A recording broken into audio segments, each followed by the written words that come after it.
The Power Play Post Show is on the air, covering minor league hockey since 2003, and now covering the Binghamton Black Bears with news, reactions, and in-depth interviews only heard here. And now, from the Box Studios in Kirkwood, New York, here are your hosts of the Power Play Post Show, Bob Howard and Taylor Welch. And hello, everybody. Welcome to another edition of the Power Play Post Show. This is the show for October 9th, 2025. This is season 15, episode number 10, and episode number 524 in the long-running podcast that is the Power Play Post Show. I am your host, Bob Howard. She is Taylor Welch. And Taylor, well, we are just a couple days away from when we're recording this, probably a day away from when the majority of the people will be listening to this. But we're that close to hockey.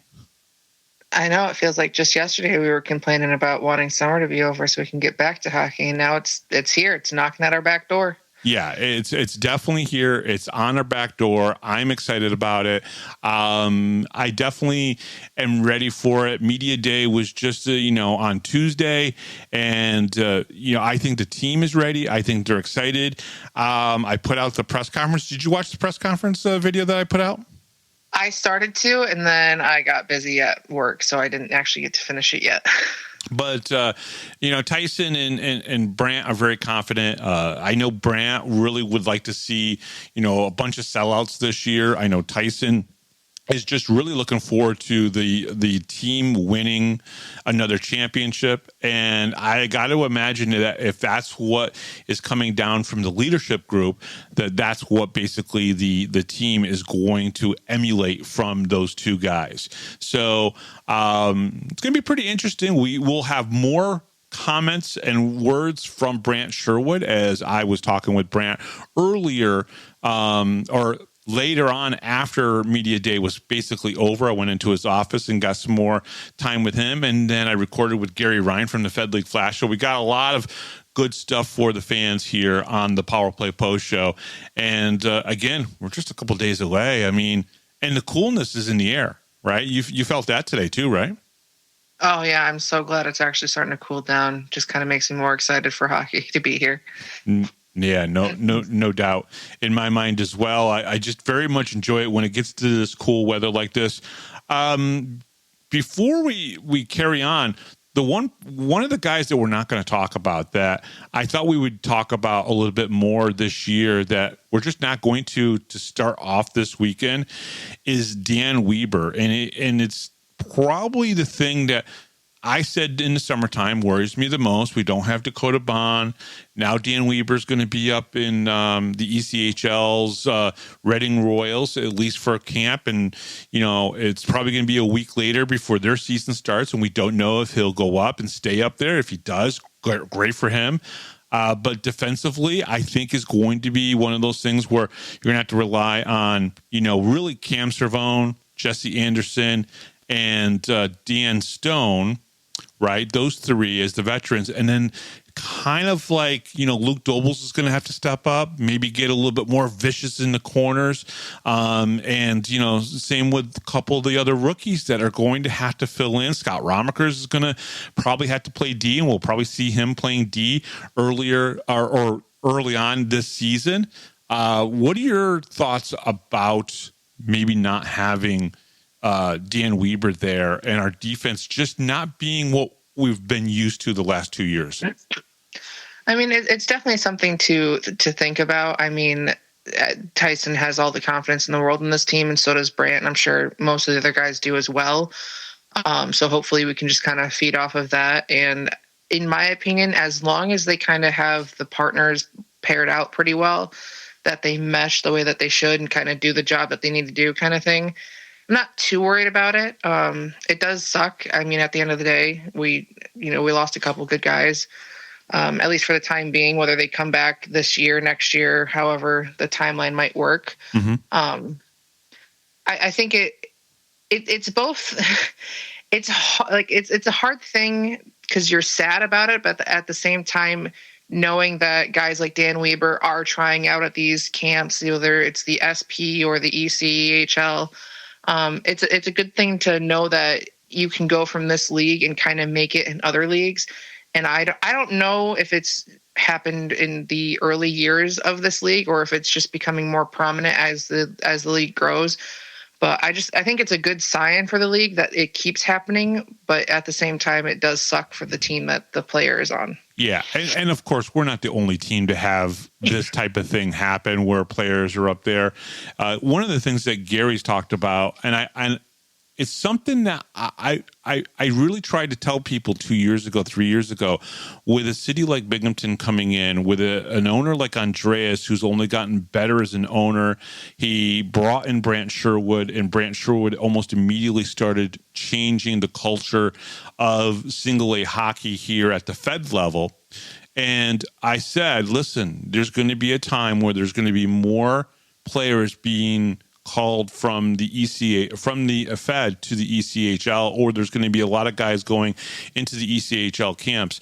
I said this was going to happen a couple of years ago because I truly, really believed from just talking with Brant and knowing the style, the professionalism. Then last year we saw Steve Martinson come in, who is one of the most winningest coaches in the ECHL. He came in and he's now obviously back up in the ECHL, but he was here for a year last year with the Athens Rock Lobsters. There was going to be more and more players, and there are, in some cases, like with the Watertown Wolves, there's like 5 or 6 guys that are technically, the Fed rights are owned by Watertown. They're actually up in ECHL, like David Gaeta is up in an ECHL camp this year. It's only gotten better for the players who've come here and played here, that they're going to be up with an ECHL team, at least to start the season. Yeah, and I think that's a great thing. I mean, it's a little hard for teams to kind of figure out where they're going to make their lines or who they're going to have on their team, especially because, we kind of talked a little bit off air that the ECHL camps are just starting. So they don't even know if they've made the team yet or if they're going to come back. And that's got to be a hard thing to figure out as a coach. Like, how do you make your pairings for the weekend that you have now or even the following weekend if your guy doesn't come back in time? Right. But just in the last couple of years, the talent in the league has grown so much, even like for every team. Mm-hmm. And watching any guy get called up from any team, I think it's a great thing. And I think it just goes to show that this isn't just a bottom of the barrel league, and that this is actually something that these guys are proud to be on, and actually they're able to move up and actually do something and, play the game that they love and actually move on and get a step closer to the highest level. Yeah, I think where we're going to leave this is with this point. I think Major League Baseball for close to 60 years, 70 years, has been using 3 levels: single A hockey or single A baseball, double A baseball, triple A baseball for over 60 years. They've been doing this. And one of the things that has worked so well for them, someone brand new out of, college can go play single A baseball for half a season, go up to double A, maybe play there for a full season, then play triple A for a year or two, and then be good enough in their 5th or 6th year of being a professional baseball player. I think what you're going to see, because you're going to see like guys like Dylan Konecki, who was in the AHL, then goes and obviously is the equipment manager here in Binghamton for a few years, and then goes back up to the AHL. I think you're going to start seeing this progression. I think the NHL and the AHL and the ECHL are going to see that single A hockey, because the SPHL has done that for a few years now, but I think they're going to see that they can truly create a 3-tier system in the minors that will help their players, their staff, anybody involved. Will they get affiliated? Possibly. I still think that's a possibility. I know some people kind of laugh at that, say, oh, it's never going to happen, especially not with the Fed. But I think it's possible. Even after Brant Sherwood moves on, I think as long as you bring in other people like him to coach, I think that could help.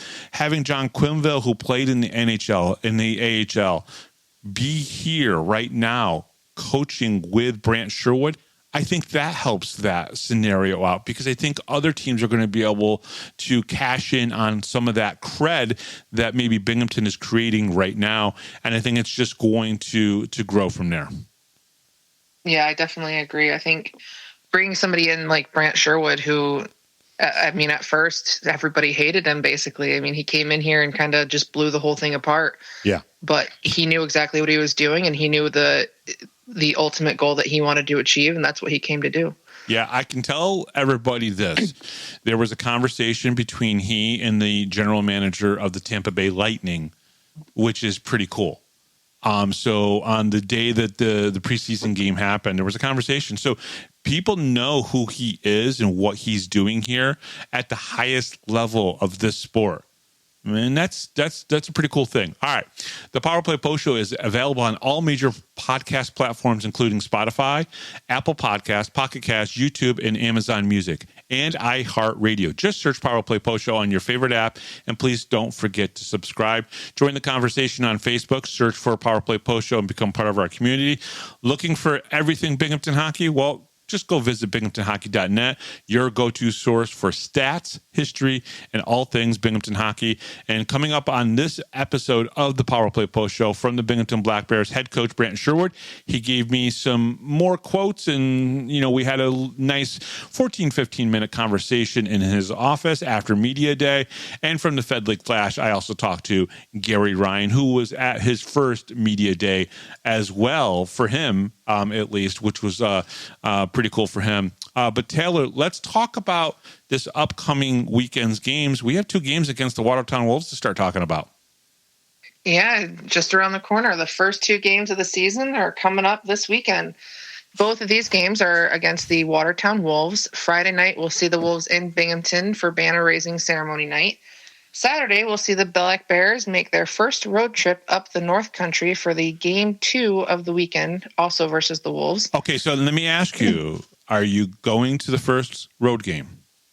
I am not. You are not. So racing is still being involved here. It is. I could possibly go by myself, but I'm going to have my daughter with me, and I'd rather not do that by myself. He's in Oswego, so I mean, if the racing's got canceled because of rain, which wouldn't surprise me for Oswego, yeah, I'm sure he could scoot on over and go. But yeah, I will not be there this weekend. But after this weekend, I think racing has pretty much come to a close. So very cool, very cool. All right, so let's continue on. Justin Coachman is the head coach of the Watertown Wolves. There's not many returning players, unlike, for us, we have a lot of returning players. Yep. They don't have very many from last year's team, so they have a very different looking club. Yeah, I think what was hard, I wanted to actually go and take their roster and put that in this preview, because I usually talk about, the players that have scored goals and assists and points. And of course, it's the start of the season. Nobody's done that yet, right? But the problem is I couldn't even go back into last year, because every single, offensively gifted person that was there last year isn't there this year. And at the time that I started writing this up yesterday, Taylor, there was literally only 10 guys that were actually signed to standard contracts. And I'm going to pull it up right now, but I don't think that that's changed. And everybody's supposed to be down to 22 that plays on Friday. So everybody should be down to 22, the 22-man roster. Now, they might be late actually putting it up onto the website, because, of course, the team has to take that information, send it to the league office. The league office has one guy that basically enters everything into the transactions. That's basically how it works. And let's be perfectly honest, it's not always quick, easy. And I've told people you can kind of rely on it. You kind of have to kind of take it with a grain of salt, because you don't know. But unfortunately, I couldn't put a list of players really together that I thought was going to be good for us to review. So we just don't know what we're going to get from the Wolves. We just don't. Yeah, kind of watching this offseason and watching the amount of guys that had either moved on to something else or just got traded somewhere else or just didn't come back. I've seen that they've made a lot of trades back and forth, but yeah, it definitely. I think that it's going to be a little rough for them at the start of the season. Maybe it gets better, maybe they figure it out, but it definitely it's like putting a whole new team together is what it looks like to me. All right, so tell us a little bit more about Justin Coachman. So Coachman is a former Wolves player and coached them in the 22-23 season, and then again last season. Coachman also played for Brant Sherwood here in Binghamton in the 22-23 season, his last season as a player. Yeah, so I did ask Coach. So one of the funny things in the press conference that is up on the on my YouTube page that everybody can go see, I asked him about Darian Betchick and Andrew Uturo, because these are former players that he brought into Binghamton and have kind of, moved on for various different reasons, right? And he said, well, I always want everybody to do good, just not against us. So, I hope they lose. And he goes, is there anybody else there? I was like, well, Coachman. He goes, oh, yeah, I got a soft spot for Coachman, but, not against us. I don't want him to win against us. But it's amazing, too, because Brant Sherwood really does care about people even after they leave the Black Bears. Well, I mean, how many times have you looked around the arena and seen somebody who's previously played there or just maybe faced us there or anything like that? I mean, it's pretty common to just look around the arena and be like, oh, well, Coachman is here, or Sam Levecki is here, or Matt Tuboilard's here. It's just, I think that kind of goes to show just how much that these guys cared about Brant and like the kind of family that he made here in Binghamton, is that these guys still show up just to watch their team play. Yeah. And the other thing about that, because that's a very good point. The other thing that I want to say about that is that even the guys that supposedly were let go unjustly and, homegrown guys, they still show up at this arena. I mean, I've seen, even when MJ's not coaching or playing, I've seen MJ at the arena before. It's not like there's this big hatred that, is a bridge that can't be crossed still. So I think that, listen, the last time that Sam Levecki was in camp, he was released after the first game or the second game of the season. And he still showed up here to the arena when he's in town because he lives up near Rochester. So I don't think that there's a bridge that's really truly been burnt by Brant Sherwood. Yeah, I mean, as you said, for MJ and even Coachman, I mean, when they show up in Binghamton, there's so many fans that still wear their jerseys and still go out of their way to go down to that corner and talk to them, and they have conversations back and forth. Like the fan base gets along with them so well still that it's just they must feel like they're still playing at home when they come to Binghamton. I mean, I know we're kind of booing their team, but at the same time, like that used to be their home. I'm sure it kind of, I don't know, maybe we're all kind of like Coach in the sense of we got soft spots for some of these guys. No, I don't doubt that. I don't doubt that. And it's okay with that. I mean, listen, the hockey world is a small world for the most part.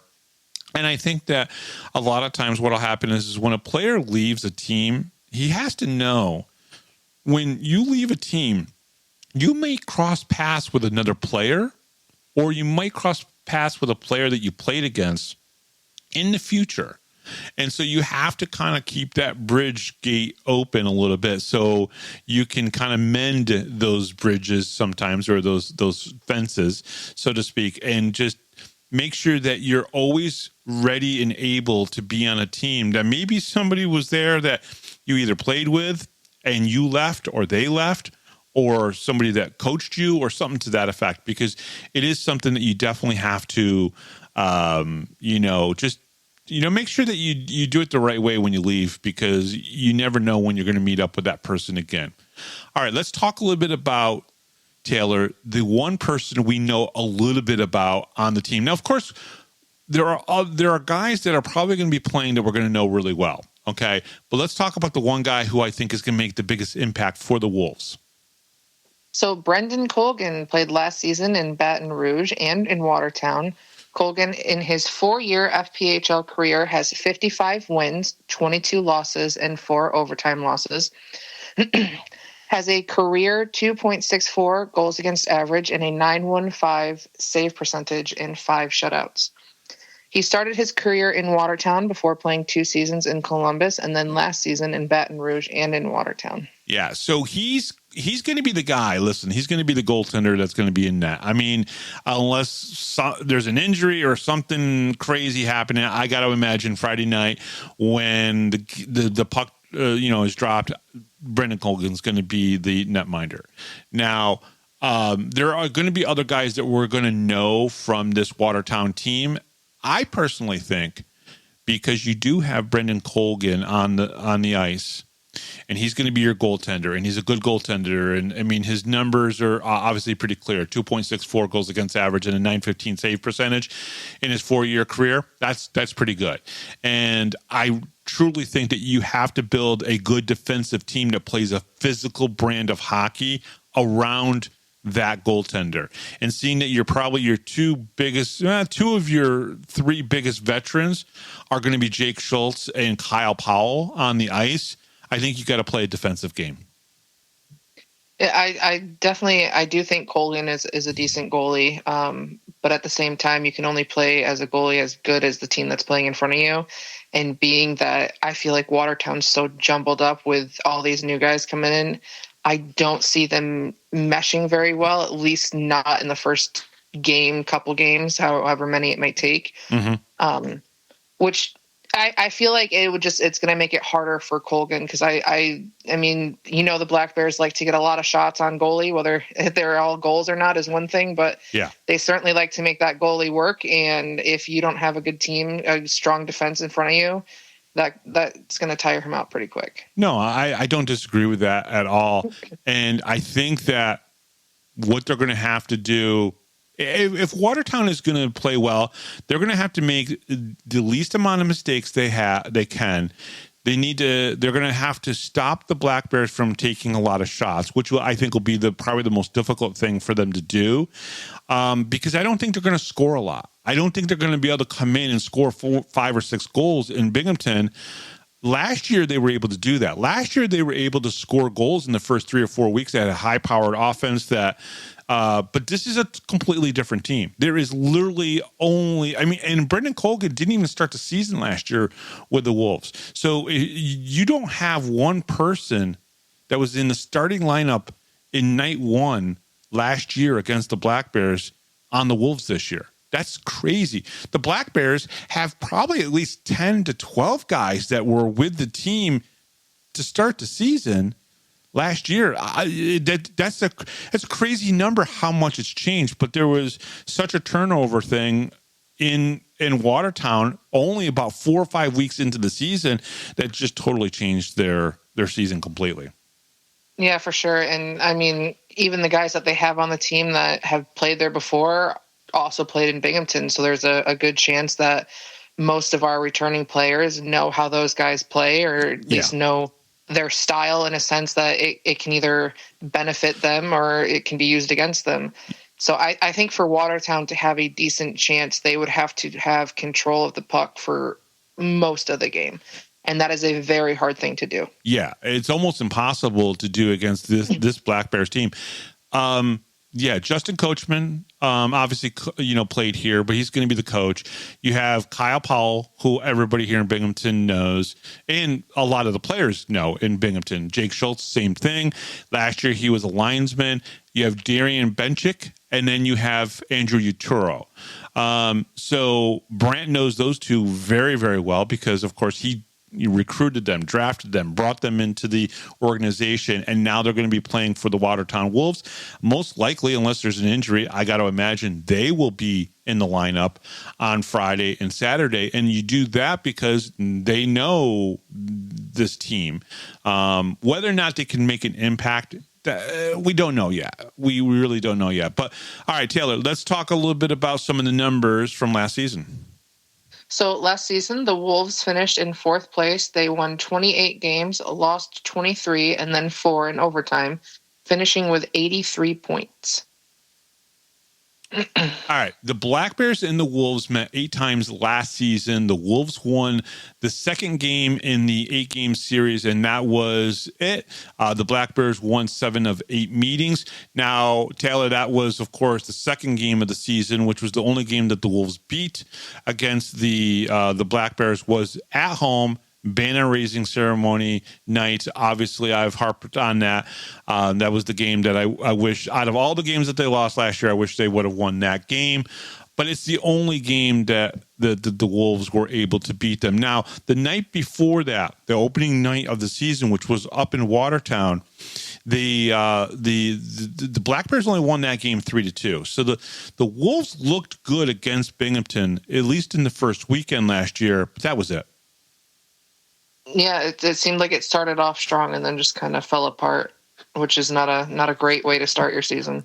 Exactly. Now, the Black Bears then defeated the Wolves in the first round of the playoffs in 2 games to move on to the second round of the Commissioner Cup Finals. I thought the 2 games in the playoffs were played well defensively by the Wolves, but again, they just weren't able to stop the Black Bears offense. Yeah, that's almost an impossible feat to do. In all honesty, unless the other team is controlling the puck, it's hard to stop the Black Bears. Exactly. Last season, the Black Bears finished in first place in the Empire Division, 49-6-1, as we all know, unless you're a certain TV guy who said it all wrong this week. But that's okay.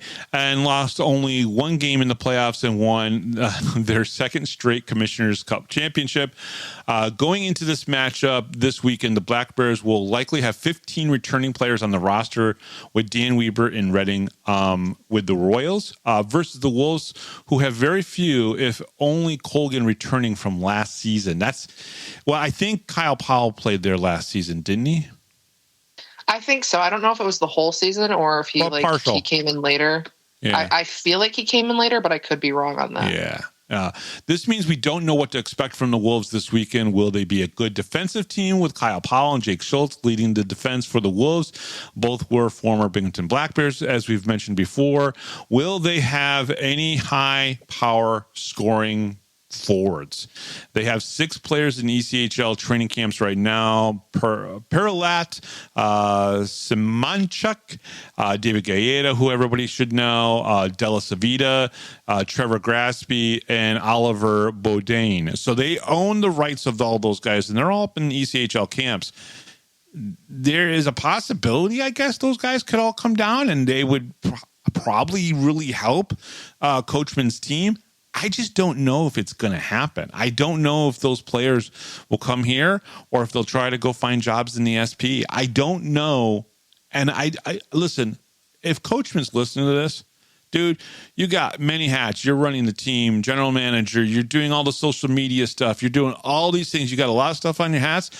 I still don't know if you're going to have a good team.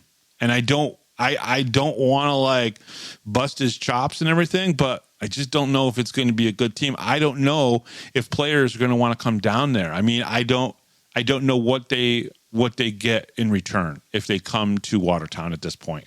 I hate to say it. Aren't they missing Lord too? Isn't he playing somewhere else? He's in PD. He doing something else? He's in PD. He's going to be with the PD Ice Cats. So he's so that's another one, because he had a good slap shot right off of face-offs. He was good about face-offs. Yeah, absolutely. He's the type of player that I thought was probably the best player on the Wolves the last couple years. But as you said last year, and, Brant Sherwood agrees with you, don't know if he's the complete team player, too. A little selfish on the ice, but still, he brought a lot of scoring. He brought a lot of ability. Yeah, for sure. He had the talent, but he couldn't make it as a Black Bear, in my opinion.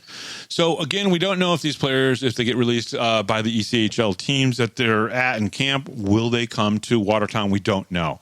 A little bit later on in the show, we're going to talk a little bit about our predictions of the for the team for the season. We'll talk a little bit about that because I think that'll be interesting. But going into this, I want to ask you this, Taylor. Do you think... first of all, let me ask this question. Does the team win both games against the Wolves this weekend? Absolutely. Okay. Is there high scoring games, or are these going to be low scoring games? Oh, that I don't entirely know. Part of me wants to say they're going to come out of the gate and they're going to get some high scoring games in there, but I don't know.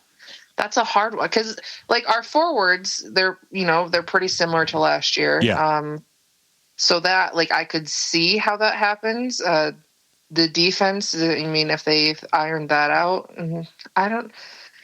I'm gonna say like right in the middle. It's gonna be. I don't want to say it's gonna be a close game, but I don't think it's gonna be like the one Mississippi game where it's 10-1 kind of thing. Yeah, I think I'm gonna throw a number out there just because we're just gonna have a little bit of fun with this.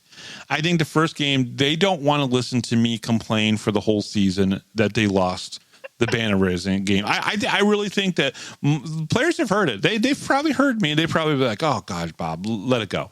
Right? I think they're going to go out there and I think they're going to win that thing like 6-2.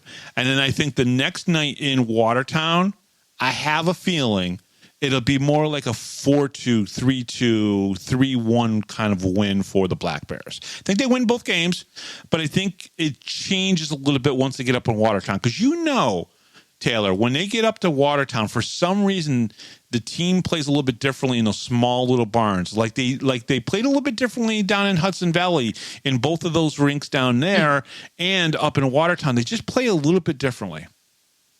Yeah, I kind of feel like Watertown is a little bit like Danbury in the sense of it's almost a little more difficult to play on the ice there. And I don't know if it's because it's a smaller arena. I don't know because if you ever travel up to Watertown and you get there, an hour before the game starts or however long before the game starts, there's always so much going on in Watertown. Like they always have, there's the figure skaters, there's people practicing. So there's always a lot happening on the ice right before the game. Mm-hmm. And then they have to get everything ready and, get the nets out and everything. So I don't know if that kind of factors into it being a little more difficult to play on the ice, but at least that's what it looks like in my opinion. Okay.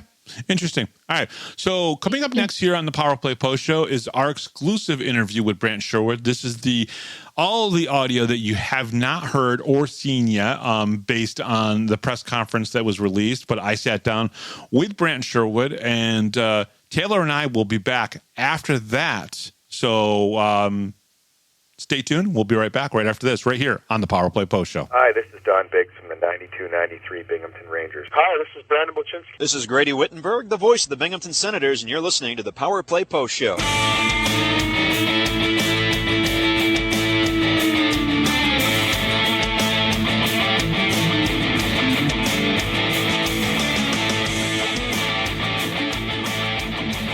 Here is another Power Play Post Show interview exclusive with Bob Howard. Coach, let's talk a little bit about training camps more specifically. You obviously brought the guys in. They're working hard. You're working them hard. But what are the things that you are specifically looking for out of these guys in training camp before we get to game one? It's getting our systems and structure down, so making sure we're doing the right things as far as our routes on, forecheck, neutral zone forechecks, making sure we're coming back in the zone properly and knowing our assignments as we enter the D zone and knowing our outlets as well. I think it's really just, the first few days of getting the conditioning down, getting your reps and touches in, but then after that, it's dialing in on our structure and making sure we're playing Black Bears hockey and playing the right way.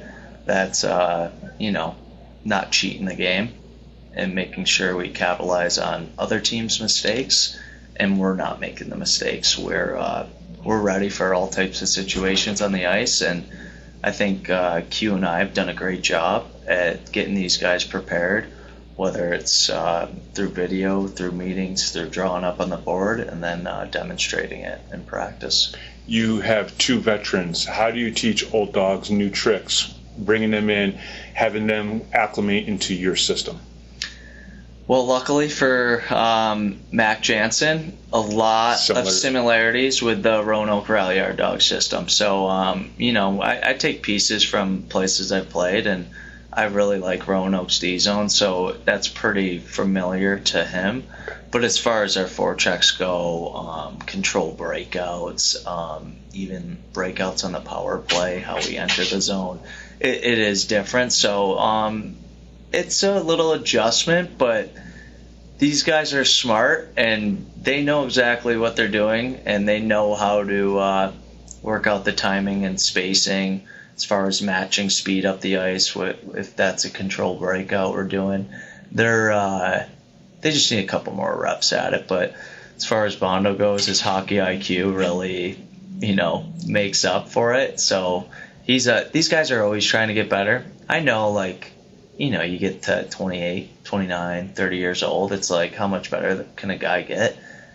They might not get better. They might, be a little bit past their prime. But as long as they're well-conditioned and they're getting the repetitions and, maybe working on mistakes that happen during the game, and they're implementing it, in the dark hours, before practice, after practice, they're still going to do those things. They're not just going to accept, this is what I am, this is what I got to offer. I think that's just a part of our culture, is we're, trying to improve our game each and every day. Coach, I know most people don't like to pick a favorite child, a favorite pet, but if you had a rookie young player coming into your system right now that you could go, yeah, wow, that's the guy right there who you think is going to be the next big thing, can you give me one name? I can. I don't like to do it, but I can. Tim Kim's really impressed me. And he got a little banged up in training camp, so I didn't get to see him for a couple of days, but he came out of the gate flying, and he caught the eye. I think he caught the eye of everyone on our team. What about him? His speed, his stick handling ability. He's able to keep pucks close to his feet. He doesn't expose the puck. He doesn't give it up. He's got a little gritty nastiness to him, and I really like that with a smaller guy. It's kind of reminds me of Zach Sirota in a sense, but also it's what our goalies say too. They said Tim Kim's got one of the best shots on the team, and he's seeing the back of the net a lot, and we're really enjoying his youth around here. He's he might be pushing a couple of the grumpier old dogs, though, hey, settle down, little puppy. We got a ways to go, but we need that. We need that internal competition, and I'm really excited to see what he has to offer for this team, and I know he's excited as well. I noticed Chandler Lynch was released, but you kept Sergei Sherbakov. Hopefully I said it right. Can you talk to me a little bit about why Sherbakov is still with the team? What are you seeing with him that you like? What I liked with Sergei is first thing that comes to mind is his size. I think he's able to, have a good reach like Dan Stone, be able to break up plays with a stick, take away time and space, boxing out net front. He's going to be a big body to get around. He's going to have the ability to block shots just based on his stature, his big frame. So I'm hoping he's not a typical European defenseman. That's my job, though. I'm supposed to coach these guys up and make them, mean and angry and tough to play against in those gritty areas down low, below the hash marks. Those situations is where he needs to be violent and clean. Right. And not just rely on skill, because that's what a lot of European defensemen do. They rely on skill, trying to move the puck, and you want him to get into the dirty zones. Yeah, and the North gritty. American game, it's I do think it's a little tougher. There's not as much space. The rinks are bigger over there, so I'm looking forward to seeing what he has to offer as well. One of the things that you and I talked about over the summer that through text messages and whatnot is Connor McEnany. We talked about him a little bit. Basically, we're both confused why he hasn't gotten the call up yet. And one of the things we talked about in the press conference was being hungry. Connor coming in this year, does he seem like he's still hungry to win another championship and maybe win another 30 games again?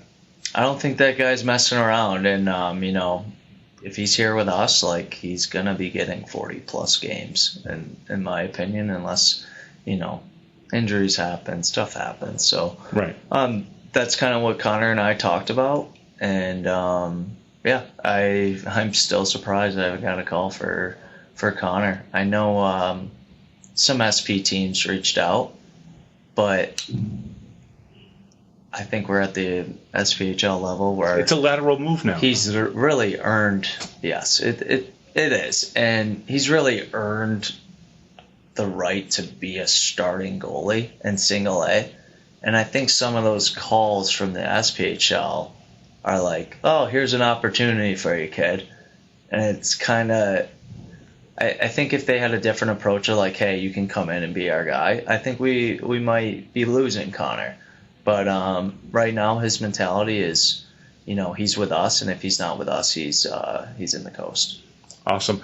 You also mentioned on the coaches show, very good show last week, by the way, you and Brooksy. Still a couple of your lines. You did. I liked it. Yeah, you can use those whenever you want. However, I wanted to ask you about Luke Dobles, because you mentioned Luke specifically, saying how last year we saw very little of him, but this year already you've liked what you've seen. Yeah, I like his physicality. And then one thing for me is I don't like chucking the puck around. I like when we get it, I want us to keep it. I don't want us to, make the safe play every time. If you have to absorb a hit to make a play, if you have to, make a little play on your backhand, I need our defensemen to make those little 5-foot passes and stuff like that. So we talked about it a bunch this summer, as far as like his puck poise, handling, stuff like that. He needed to get better at that. I saw improvements there. And then he just needs to add that mean nastiness to his game because, I think everyone knows we don't have a goon on our team. We don't have a guy that's like designated in that role. But I do need guys to step up and answer the bell here and there when, times get tough or one of our, top end guys get attacked. Like we need guys to stick up for each other and protect one another. We're into second week of Coach Q being here with the team. For you personally, I know you've been wanting to have somebody that you could share the responsibilities of coaching this team. Yes, you're the head coach, but to have somebody there to support you and whatnot. What's it been like so far these first 2 weeks with Coach Q? I know he's been here in the past, but this is on a different level. Coach Q, it's made me a better coach and a better human being. He's done that for the past couple of years now, though. Some reason I'm getting emotional about it, but like that guy means so much to me, and he's helped me, tremendously throughout the years. But like seeing him all in every single day with this group and the level that he's come from, he's played in the top 5 leagues in the world, and to be able to soak in his knowledge and then also like give me even more confidence to like, hey, Scherzy, like you got this down. This is right. Like as soon as we got over our big meeting that we were going over our structures and systems, he's like that. Like we really bounced off each other, and he took a lot off my plate as far as like going over some of the systems and coming up with some rules in our game. So we call it non-negotiables, and how we expect to play. But he's like, that's like being in an AHL, NHL locker room. Like we really crushed it. And, that's something that has built me up and made me feel a whole lot more confident. It's like, oh, how can you gain more confidence? You won 2 championships. I'm always trying to get better. And Q has he's made me a better coach in, a short time in these past couple weeks. But he's also, I think, like pushed the pace of things around here where, like, I think we could have, we could be a really good team without him. But can we, strive for even better than the year before? I think that's what he helps with. He we're here to beat ourselves, basically. We're here to like one up each other each day, keep pushing the limit, and he brings unmatched energy. He's loud in the room, and he's pretty black and white, in a joking manner. Like if a guy's like slacking, he'll be like, "Oh, I guess we do that at this level. I wouldn't do it at the NHL level, but stuff like." He'll have those like subtle little like cocky comments, but it's not like it's not rubbing guys the wrong way. It's just like, all right, we get a cue. I got to pick it up here, and there's a smirk that comes with it. Well, I'm looking forward to eventually possibly having him on the Power Play Post Show. I think he knows he's covered on. He has to know. And that might be a sit-down interview in person as well because of who he is and what we can talk about. And then even that touch base on Mason. Like Mason's a big part of some of the decision-making that goes along here. And, he's helped me out, especially last year. And he's doing all he can to help this team as well. And he's got the respect of that room. I think, his role is more analytical and, helping us like fix areas of our game that might seem to be weak that he can point out and stuff. Will he still be doing video and bringing that to you? Or 100%. Yeah. So he'll be helping out in that aspect. And, it's just a bonus having him here because he's got so many. He's working on his master's degree. He's starting up a club team. He's assistant coaching with Elmira College. Like this guy's all over the place. So when we do have him in the room, which is a few times a week, it's huge and it just allows Q and I to observe more and evaluate and have those little coaching moments on the side during drills. And he's still a young guy and he's doing all that stuff. Like he must be drinking a lot of coffee. I don't know, but So like, I would say this is the first year that I'm like really surrounded by great like coaching staff and like people that are all in, and it's made my life a whole lot easier. Awesome. Well, we'll obviously talk to you throughout the season. Coach, thank you very much. Good luck on Friday. I only have one negotiable, and that is to win on banner raising ceremony night. You know that. We better. I've been walking around the room saying we ain't losing banner night. It still sits with me. Just tell everyone we're winning it for Bob. Yes, we're winning it for Bob, and we ain't messing around. Like that's that's paying respect to our fans, and we got to deliver on that. So I'm excited to see what we have to offer on Friday. He is Coach Sherwood, and we'll be right back right after this, right here on the Power Play Post Show. You're listening to the Power Play Post Show.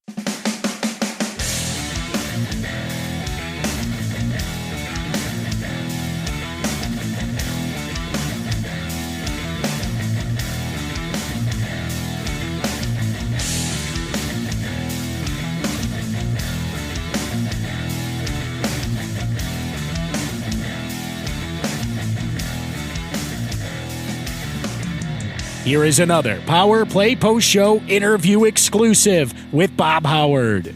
And welcome back, everybody, to the Power Play Post Show.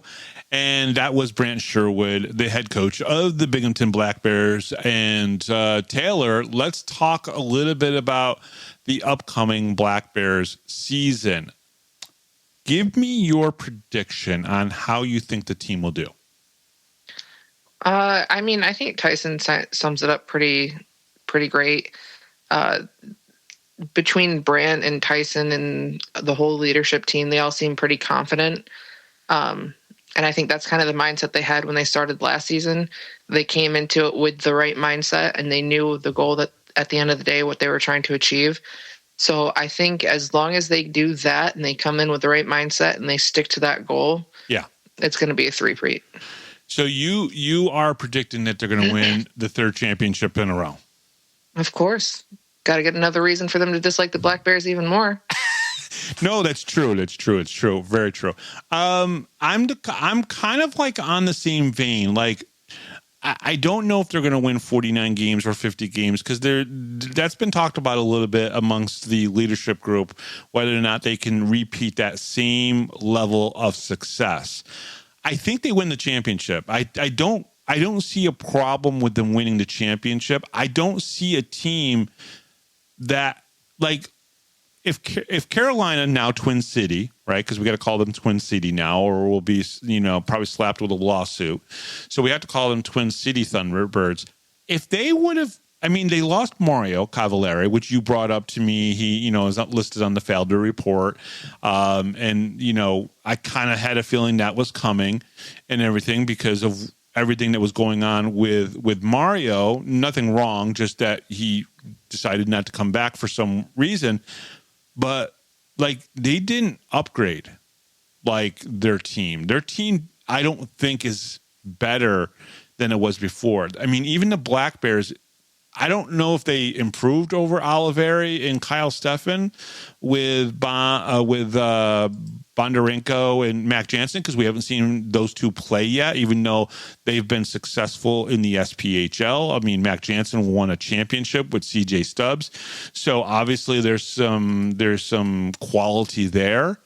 But I don't know of a team that has improved as much as the Black Bears or can prove it yet until they play on the ice, which puts the Black Bears, in my mind, as the favorite to win the championship. See, for me, it's more of looking at the amount of games that we have against teams that have either had to entirely rebuild their entire roster off of new guys that they haven't seen work together, or just a new team in general. So for me, it's more of, we've had Brant for several years now. We've had a lot of these guys for several years now. We know how they work. We know how they play their game. And these other teams, they kind of have to figure that out. They have to, take the first month, 2 months, 3 months to kind of see how their team flows, kind of figure out their lines. Brant's already a step ahead of that. He has his lines. He knows what he's doing. These guys know this first game. They know what line they're going to be on, where they're playing, what they're doing, how they're going to do it. So I feel like we're already a step ahead above the teams that we're going to be facing a lot this season. And even teams like you had said with Carolina, they didn't really change that much. And maybe that's not a bad thing. I mean, Carolina doesn't play bad, but also you've gone how many years to the finals and didn't come home with a ring. Yeah, and you have to improve on that, right? You have to your own fan base, to your sponsors, to the people who invest in your team. And we're not picking on Twin City. We respect what these guys have done down there. Coach Harrison, he's a great coach. He's got his own qualifications that are pretty good. I mean, the guy drafted in the NHL, that type of stuff. So we know that he's got the qualifications, but it doesn't seem like to me, and I think to you, that they've improved their team.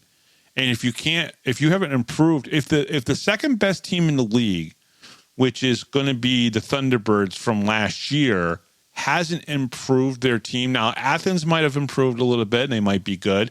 We play them only 2 times, right?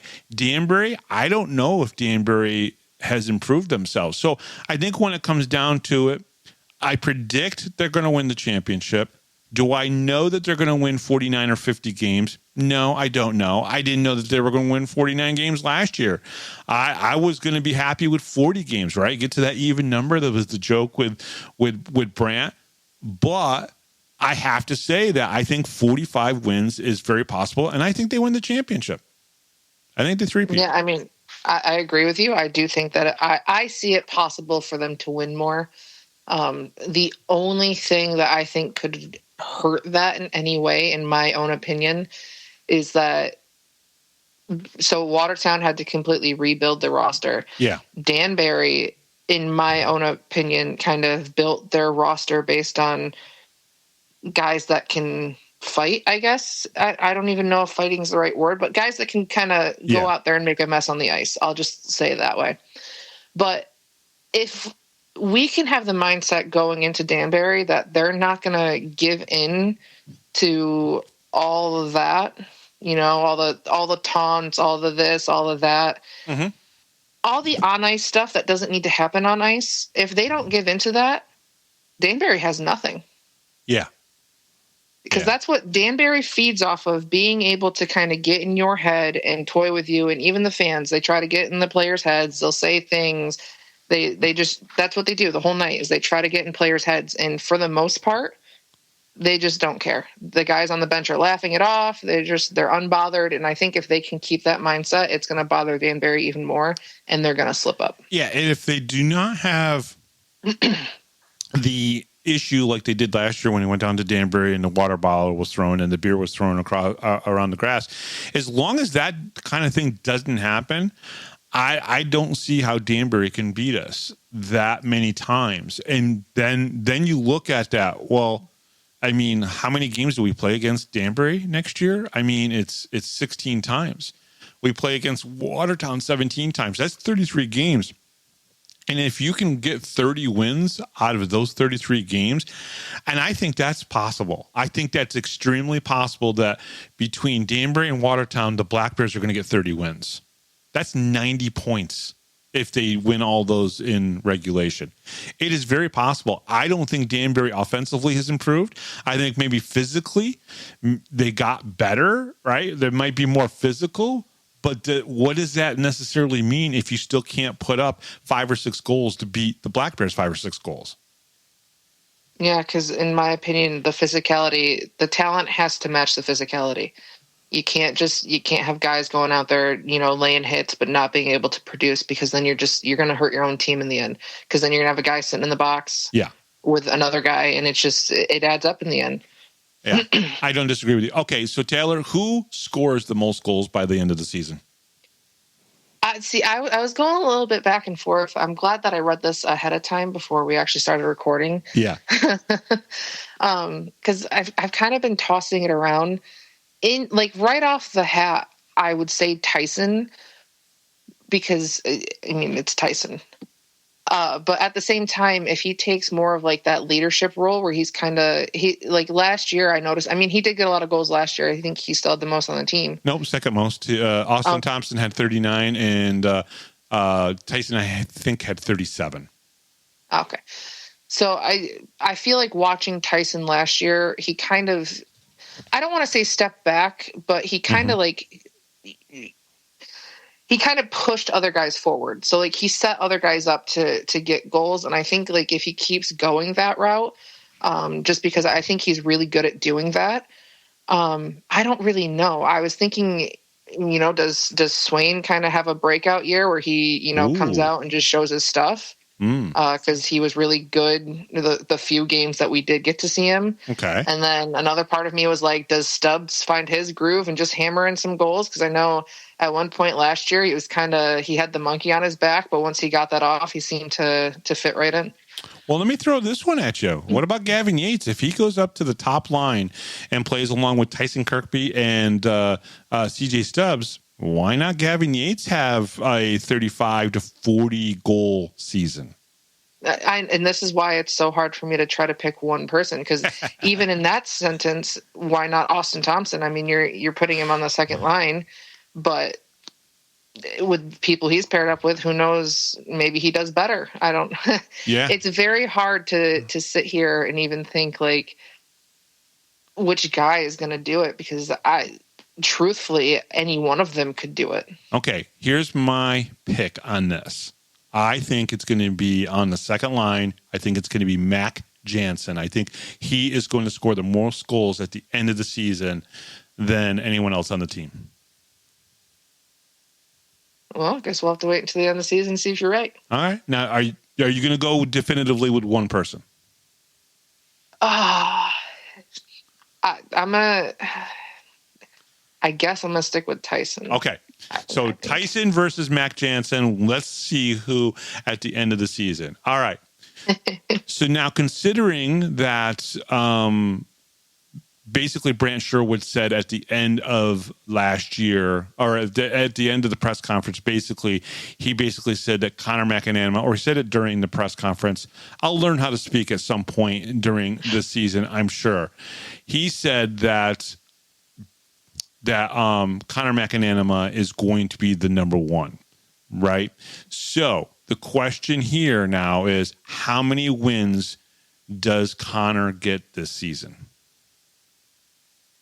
That I didn't really write a specific number, because I blame Steve for this 100%. I'm throwing that out right now, that this is Steve's fault that I don't have a specific number. Because in my head, I went, what's the Tootsie Pop saying? How many licks does it get to the center? For Connor, it's going to be how many wins to get to a three-peat. But I'm sure he could win every single game that he plays, and there's still going to be one goal that they were like, oh, well, you could have made that save a little bit better, because that's how the McAnanimas are. That's fair. That's fair. Now, last year he won 30 games. So let's do it this way. Over, under. Does he win more than 30 or less than 30?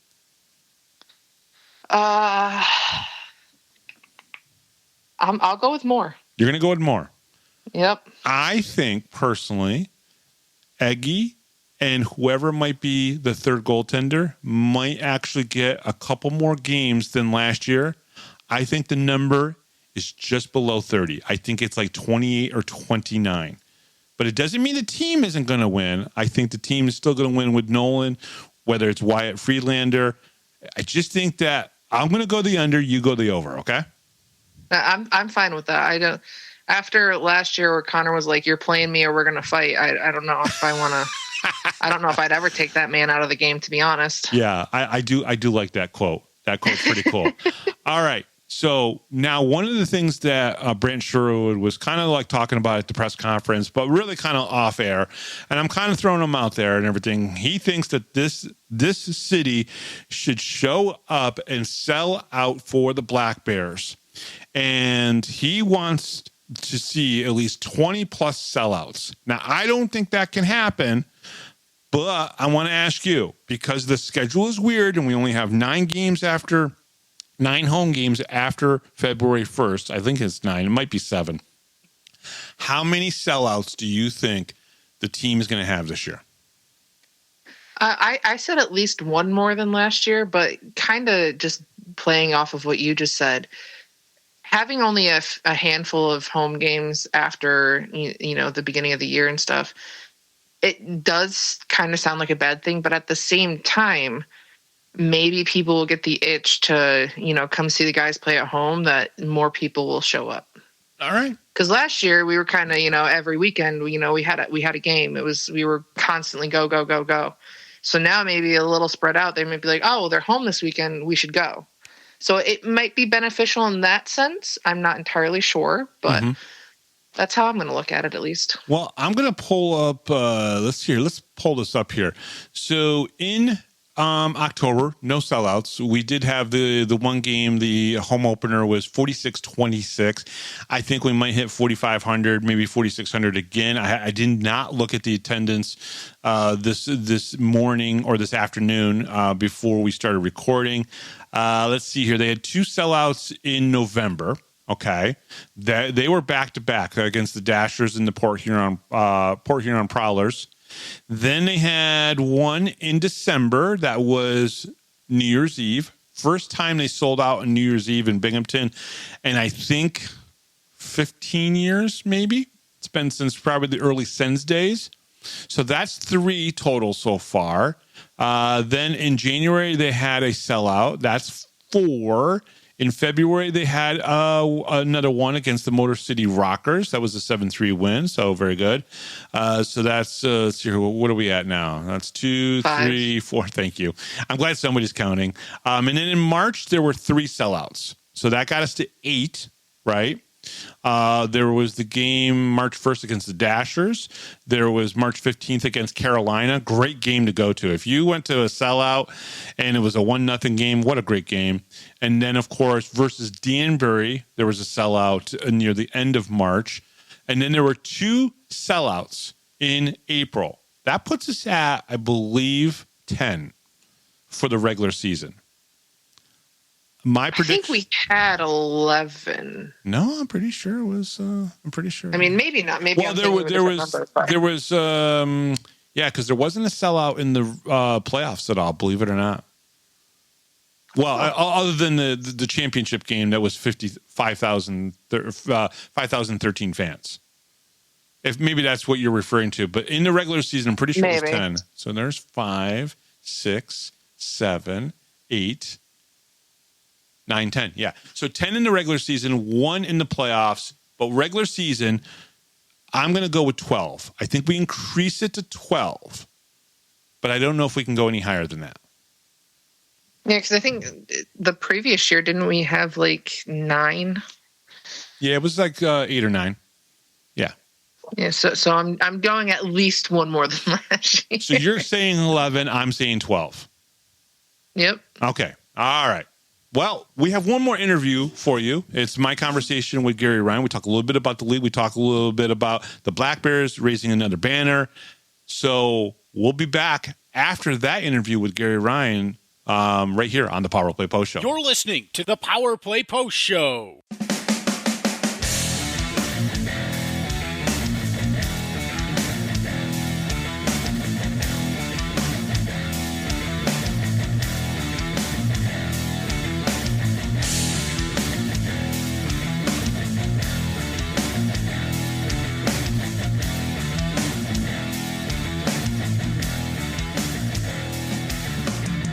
Here is another Power Play Post Show interview exclusive with Bob Howard. And welcome back, everybody, to the Power Play Post Show.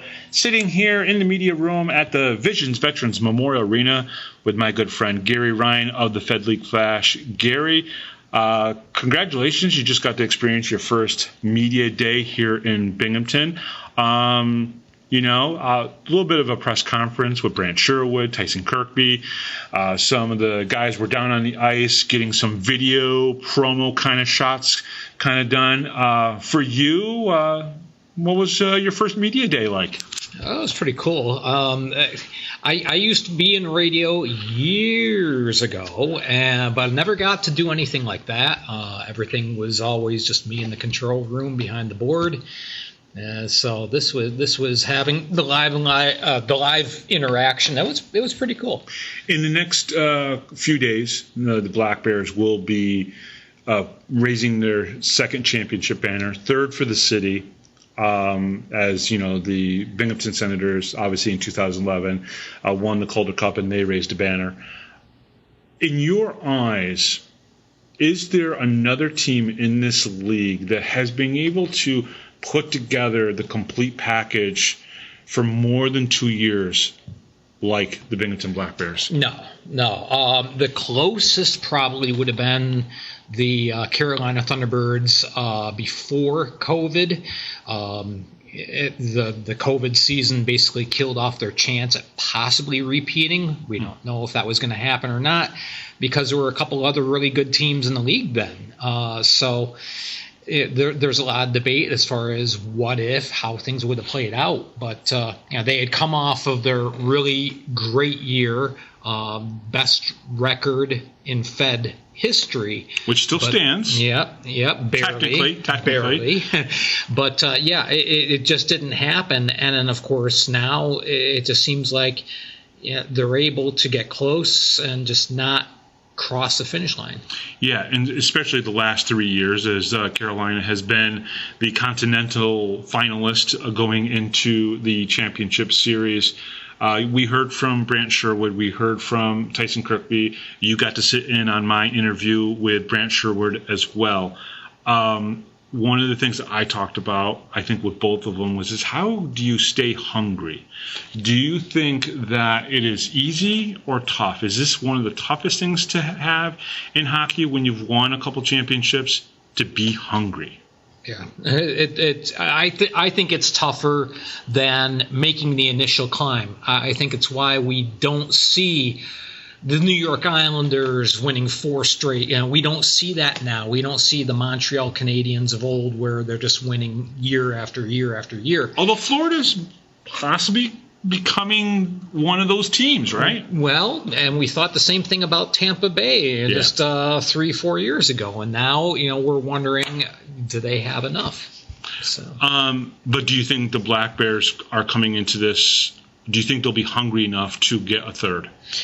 I think so. In talking with a couple of the guys today and talking with Coach Sherwood, there's no complacency here, and that's a culture that's been ingrained here that you're not going to see in a lot of other places. And I know a lot of people are going to say, they've got better resources. Maybe, but you could have all the resources in the world, but if you don't have the drive, you're not going to come out on top. Who in the Continental Division? I did watch your power rankings, read your power rankings, but I also watched your videos about the Continental Division. The team that you had at the top was, if I remember correctly, was the Athens Rock Lobsters. Yep. And what is it about the Rock Lobsters? What did they do that put you in that way too early to predict, right? Because you like to talk like that, like Shannon does with the hockey guy, right? It's too early to predict, but you did put them up there. I feel that they're solidly built as well. Mm-hmm. But what was it about Athens that makes you think that Athens is the number one team in the Continental Division?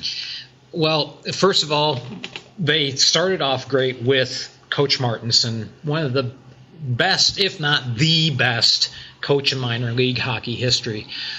He's definitely up in the upper tier all time. And then he goes to another opportunity, and you bring in Garrett Rutledge. Garrett Rutledge I wouldn't put in the same category as Martinson, but Rutledge is very driven individually, and that's what he communicates to the teams that he coaches as well. So I think he's going to be able to carry on the message that, look, last year we had unfinished business. You got close, you didn't get there. This year we're going to push farther along. He's just got that personality. I actually did have a chance to talk to him once, and he came across as just someone who is not cocky, but very, very sure of himself. He knows what he wants, and he's going to do everything in his power to get it. Do you think Garrett Milan will have the same type of season as he did last year? I think so. With probably he's going to have Philip Virgili along his wing, and I forgot who I had on the other side, because I don't have my stats here. But that first line's looking really good again. They look like, much like the Black Bears in the Empire Division, they have three lines that they can. That would be one, like the third line could be a first line anywhere else. Exactly. You put the third line, you have Chris Mott, a center, on the third line. He'd probably be on a first line in a lot of other teams but in this league. But it's just the way that things are in Athens. The league is still at 14 teams. Last year they were at 14 teams. Some moving around, a couple new teams, PD. As we get close to the start of the season, do you think that the league is stronger today with the 14 teams that they have now versus the 14 teams they had last year? Yeah. Yes. And the big part of that is ownership. You got a couple different people that are now in control of 2 or 3 teams, but nothing more than that. Exactly. You don't have a Soskin situation. And I don't want to sound like I'm beating the guy down, but the league wouldn't be where it is today without him. We understand and respect that. Exactly. But I think that the business model shift that the league is currently going through and the changes that they have made philosophically over the last 4 or 5 years, I don't think Soskin was able to keep up. And again, that's going to sound like I'm slamming him, and I'm not. But I think the ownership groups that are in place now are much more closely connected to the teams themselves. You've got Parker Mascal. He's playing for himself, basically, this year. You can't get much closer than that. But, I think the ownership do you think he has to take a salary? Do you think he has to pay himself? I'm wondering if within league rules, there's a rule that says that, you're on the squad, but you can't be there for free, because that would be a disadvantage to the rest of the teams, that you're getting Monroe's getting a free player. I'm not trying to pick on Parker here. I'm just saying, to me, it's an interesting situation. This discussion I was on the way up here. I was listening to the Bruised and Battered podcast, and they were talking about this. Okay. So, yeah, and they just kind of left it off as a joke, as like, is he gonna double dip? Yeah. Well, I think he's got to pay himself. I think you have to claim some sort of salary. I don't think you could say, well, I'm paying myself $1 to play, because that's not fair. I know he's on the books. How much his salary is, I don't know. It's got to be the minimum. But it probably is. Yeah. And the question is then, I was like, okay, what do you do with that? Do you just pull it back into your ownership resources and do what you need to do there? No, I think he should. I think he should like buy his damn groceries and pay for his gas money with that. He's a player coming to the game. You can put another down payment on that 4-wheeler that he got in Monroe last year. All right. Well, I didn't mean to get sidetracked on that. The league has, I think, 4 games starting on Friday. And, obviously, Binghamton's going to be raising a banner. We've got a couple new teams that will be playing on Friday. That's exciting. You're going to be here. How are you going to be here and watch 4 games while this game is going on? Can you tell the fans how difficult that is? It's harder here. At home, I have a system with headphone in one side, a headphone on the other side, connected to 2 different games, and then I have 2 other screens, with just the volume there. And I've learned how to follow the sound of the call. I rely very heavily on the play-by-play guys, so I kind of know where to draw my attention, which way to turn my head. It's harder here because, of course, I've got the whole atmosphere all around me, and it's right in front of me, and it's there, and then I've got these 3 little screens in front of me that I'm trying to pay attention to. So I'll do my best, but yeah, it's a challenge. What's the other game on Friday night that you're excited about? I'm really excited about all of the games. Sure. First game in PD in 18 years. I think it's going to be an electric atmosphere there. You've got the first game ever in Indiana, the first Fed game ever in Indiana.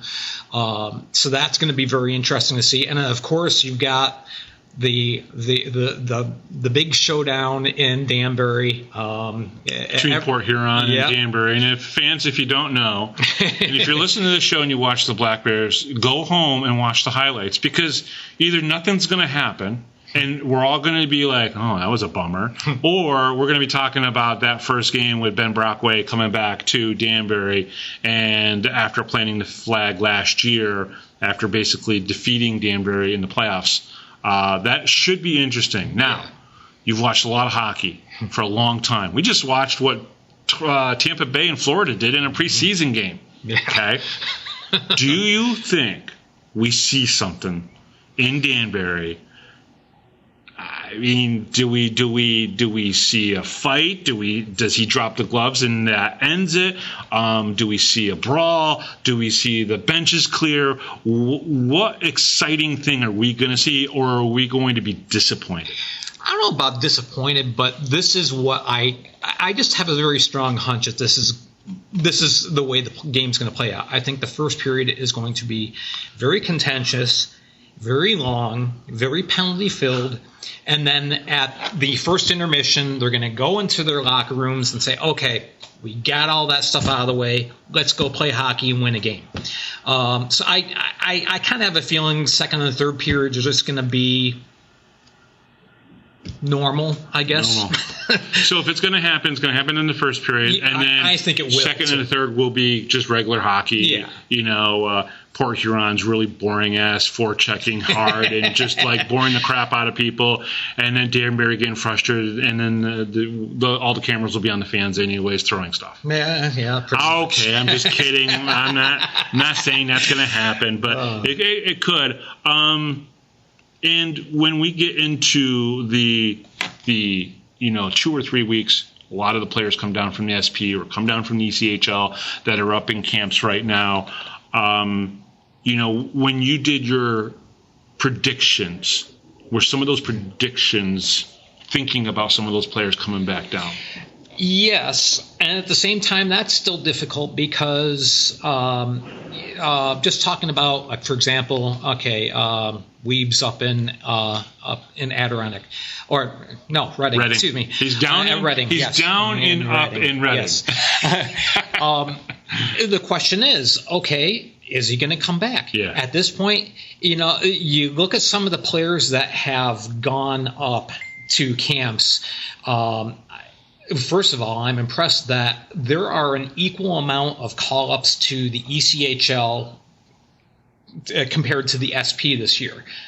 In years past, it's usually been mostly SP and just a couple ECHL, and not so this year. Right. So, but what I'm also seeing as well is almost the same amount of FP guys and SP guys having those look-sees in the ECHL. Yeah. To me, that's huge. Yeah, I think so too. I think the tide is turning. Something I said 3 years ago that people laughed at me about and said, no, that's not going to happen. But I believed in my hearts of hearts that a city like Binghamton being in the FPHL was going to help turn that tide. Oh, yeah. When Steve Martinson came into the league, I said that's going to help the tide. And when Spire Sports came into the FPHL, that was going to change the tide. Yeah. Why? Because, yes, the single A hockey business model here in Binghamton is very, very attractive, right? Yeah. But at the same time, so I do believe that. So that's great. Before I let you go, I want to know what your prediction is for Binghamton. Do they hit 40 wins? 40? Absolutely. 45 wins? That's where I'm thinking probably 43, 44, 45. Because the competition throughout the league is better. Yeah, it's much better. Okay. And I see the fact that we've had so many players from the FP get a call up to the ECHL as evidence that word's getting out. Hey, this league is getting pretty darn good. Mm-hmm. So this is not the beer league wannabe organization that a lot of people always just default to. It isn't that way anymore. It just isn't. Major League Baseball uses 3 levels. They use actually multiple leagues for a couple of those levels. The NHL is going to find very soon that having 3 levels to train, especially with the changes with the CHL and the D1 hockey and how that's changed, I think it really opens up the door for even single A hockey, SPHL and FPHL, to become a little bit better partners to the ECHL, which then puts them in line with what the Major League Baseball has done for many, many, many years. Absolutely. And I think that cities like Athens, cities like Binghamton, cities even like possibly PD and Monroe are going to help make that change. Either way, he is Gary Ryan from the Fed League Flash. Gary, thank you very much. Absolutely. Thank you.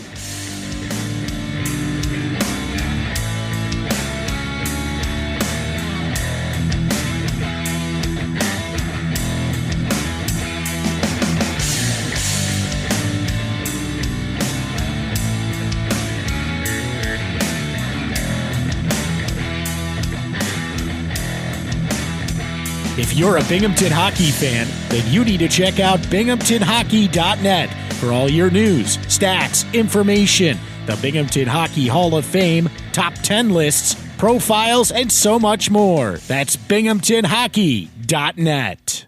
You're listening to the Power Play Post Show. And welcome back, everybody, to the Power Play Post Show. That was Gary Ryan from the Fed League Flash. And this was our first preview show going into the new season. Obviously, the Binghamton Black Bears and the Watertown Wolves will meet in a home-and-home series. Obviously, Friday night in Binghamton. I think there's a special bracelets that we're going to be able to get from Illuminations. Eddie Bello and his team are going to be basically placing these LED bracelets at all the different seats, and it's going to be a part of the show, Taylor. I don't know if you've read anything about this, but apparently it's going to be pretty epic. Yeah, I was reading the post that he had made on Facebook that kind of tells you a little bit about how it works, and that most of the seats will have these bracelets on that you put on, and during the ceremony they're going to work. They're set up to do a certain thing. And then after the game, you either just leave them at your seat or there's a collection before you leave the building to put the bracelets in. Yeah, the bracelets will not work when you leave. So if you take the bracelet with you, you're just going to have a piece of plastic that won't do anything after that. So that's pretty cool. And so obviously banner raising ceremony is going to be cool. And then the season starts. That's when everybody takes an exhale. Right? And they're like, okay, all that's done and over with. Now we get to watch hockey. Yeah, we get to take an exhale. All those guys probably are inhaling, and maybe the nerve is starting to pick in. I don't know. Do you think they get nervous before the season starts, or do you think they're all kind of ready to go? That's a good question. I don't think I've asked that question enough probably to players before the season starts, whether or not there's a little bit of nervousness getting onto the ice. I have to imagine there has to be. I talked to a player back in the AHL days of the show, and I asked him about being nervous during or before a game, and he said every single game, it didn't matter what it was, exhibition. It didn't matter if it was in the regular season, in playoffs. Every time, 5 minutes before the game start, he felt like he was going to throw up. And then he'd get out there and not a problem at all. So, well, because you got to imagine that these guys spend, their pretty much whole summer still training or playing hockey or being a part of it. So sure. I don't think it's the game part of it that makes them nervous, but maybe that you've gone all summer without playing in front of, 4,500 people. And now all of a sudden you have all these screaming fans that are wearing green and, they're ready to watch you play. Yeah, no, I got to imagine there's some sort of nervousness, Taylor. I wouldn't doubt that at all. But probably to different levels, like, probably some of the kids that are going out there to play for the first time. Listen, a lot of these guys, when they come in, and they say it when I talk to them, they don't normally play in front of this many fans. They're not used to this, right? And then they go out there. So I got to imagine that any of the new guys, any of the rookies, the true rookies who haven't played in a Binghamton hockey arena before, when we have 45 or maybe 4,600, maybe 4,700 fans out there, there's a pretty good chance that they're going to look up and go, oh, crap, I better not screw up. Not because that's why I really like the rookie lap, because it kind of gives them just a second out there alone to kind of take it all in. Yeah, and I think that's probably a good idea. It's probably why they do it, which is pretty cool. But it'd be pretty cool. It'd be great to see you at the rink this weekend, of course, on Friday. And then the week after that, we got Danbury coming in for 2 games. So the Black Bears obviously have to, take care of these 2 games like they need to, because the week after that, it's Danbury, and that's a home and home as well. There's going to be a game in Binghamton on Friday night against Danbury, and then the next night they'll be down in Danbury. Do you think you'll be going to your second home in Danbury in 2 weeks? It wouldn't surprise me. I do enjoy going to Danbury. We have a good time there. Oh my God! It's like you have I don't know. I mean, I'm just saying this. It seems like you have this little love affair with Danbury that I didn't know about, and now I feel weird about it. Well, it's just the amount of times that you go there, if you're not trying to make friends with the fans that you most likely sit next to every time, because we get pretty much the same seats every time we go. Yeah. If you don't talk to the people there, or, during intermission, if people aren't coming up to you and talking to you, I think you're doing something wrong. Yeah. We're always welcomed there. We're always talked to every time there's an intermission, and, Jeremy goes off because he's either getting food, getting drinks, or he's outside, whatever the case might be. Right. The amount of people that come up to me and talk to me and either ask me how the drive was, ask me how far it was, just to talk to me about the team and how they're doing and how good they are. And even after the game, I mean, we found this little mom and pop shop diner, and it was a lot of fun. I truly don't mind Danbury. Part of me, I would rather go to Danbury than Watertown. And I feel like that's controversial because the fans in Watertown are not nearly as friendly as the ones in Danbury. And I feel like that's saying something. Interesting. But you know what? Here's what I'm going to say. If you go to an opposing team's arena, don't be an asshole. That's really what it comes down to. If you're not an asshole, they're not going to be an asshole back to you. And I know this sounds kind of harsh, but I've been doing this for a very long time. And I've gone to many hockey arenas all across the Northeast and even into the Midwest. I've been to a lot of them, right? Especially for minor pro hockey. If you're not an asshole when you walk into their rink, they're not going to be that way back. Just a lot of times, as long as you just, kind of clap and maybe lightly cheer for your team, they're going to be okay with you. And that's what you've found out basically in Watertown and in Danbury, is that Danbury, they'll treat you with respect if you are respectful as well. Yeah, the thing that I always I think fans need to kind of understand is that most of the animosity that comes with the fan bases is that if you're going to sit behind the bench and the opposing team, you're in their arena and they're also sitting behind your player's bench, they're going to say stuff to your guys. It's just how it goes. They're going to yell things. They're going to say things, whether you agree with it or not, just let it happen. Because usually at the end of the period, they're going to laugh at it. They're going to laugh about it. They're going to talk about it. They'll even probably talk to you about it. It's really not that big of a deal. And half the time those guys on the bench are laughing it off anyways. It really doesn't get to them like I think that they think it does, but you got to take it with a grain of salt. It's not anything personal. It's a hockey game. They're there to support their team. Yeah. That's the PSA from the Power Play Post Show. Bob and Taylor letting you know, don't be an asshole. And usually they won't be an asshole back to you. All right. Now that I've gone way too vulgar, it means I've been on this thing way too long. All right. The Power Play Post Show is available on all major podcast platforms, including Spotify, Apple Podcasts, Pocket Cast, YouTube, Amazon Music, and iHeartRadio. Just search Power Play Post Show on your favorite app, and don't forget to subscribe. Join the conversation on Facebook. Search Power Play Post Show and become part of our community. We're almost to 1,000 members, and I really want to get that there very quickly. Looking for everything Binghamton Hockey, just visit binghamtonhockey.net. Thank you to Rob Leopoldos, our MC, John Petitucci, our music director, and from the Binghamton Black Bears, head coach Brant Sherwood, and from the Fed League Flash as well, our good friend Gary Ryan. I am Bob Howard. She is Taylor Welch. And we will talk to you guys next time right here on the Power Play Post Show.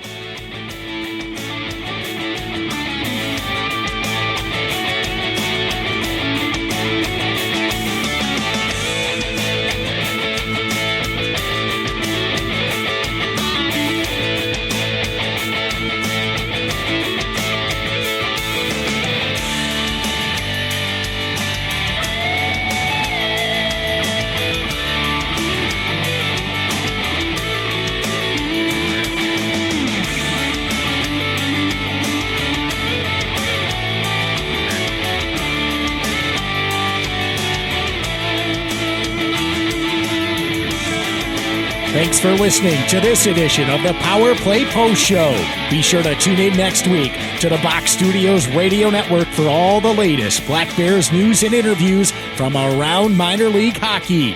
The Power Play Post Show would like to thank John Petitucci for all the music you hear on the show. You've been listening to the Power Play Post Show.